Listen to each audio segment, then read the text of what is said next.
അസ്സലാമു അലൈക്കും.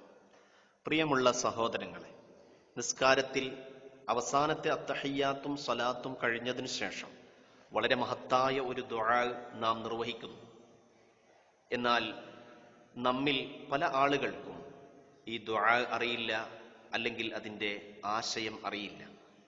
ഈ ദുആ നാം പഠിക്കാതെ പോവുക എന്നത് നമ്മുടെ ജീവിതത്തിൽ ഏറ്റവും വലിയ നഷ്ടം.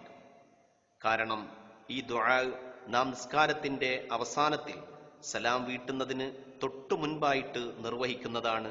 അതുകൊണ്ട് തന്നെ ഉത്തരം കിട്ടാനുള്ള സാധ്യത വളരെ കൂടുതലാണ്. മാത്രമല്ല, ഈ ദുആ നിസ്കാരത്തിന് ശേഷമുള്ള ദുആയേക്കാൾ ശ്രേഷ്ഠമാണെന്ന് മഹാന്മാരായ പണ്ഡിതന്മാർ പഠിപ്പിക്കുന്നു. അല്ലാഹുമ്മ ഗ്ഫിർ ലീ മാ ഖദ്ദംതു, അല്ലാഹുവേ, ഞാൻ ചെയ്തു പോയ ദോഷങ്ങൾ എനിക്ക് നീ പൊറുത്തു തരേണമേ. വമാ അഖർതു, ഇനി എന്നിൽ നിന്ന് സംഭവിച്ചേക്കാവുന്ന വീഴ്ചകളും.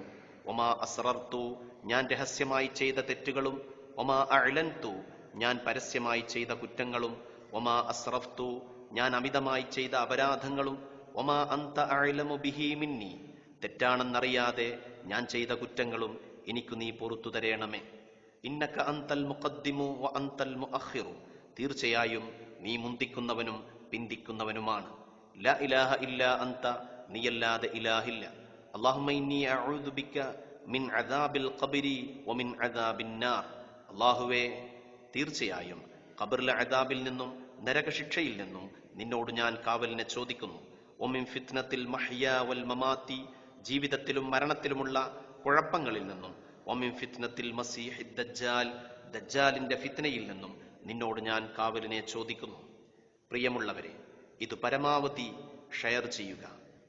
ഈ മഹത്തായ പ്രാർത്ഥനയുടെ ഗൗരവം മനസ്സിലാക്കാത്ത നമ്മുടെ സഹോദരങ്ങൾക്ക് നാം ചെയ്യുന്ന ഏറ്റവും വലിയ ധർമ്മമായിരിക്കും അത്. കാരണം നബി സല്ലല്ലാഹു അലൈഹി വസല്ലമ പറഞ്ഞു, ഏറ്റവും വലിയ സ്വതക്ക ഒരാൾ ഒരു ഇൽമു പഠിക്കുകയും അത് തൻ്റെ മുഅ്മിനായ സഹോദരന് പഠിപ്പിച്ചു കൊടുക്കലുമാണ് എന്ന്.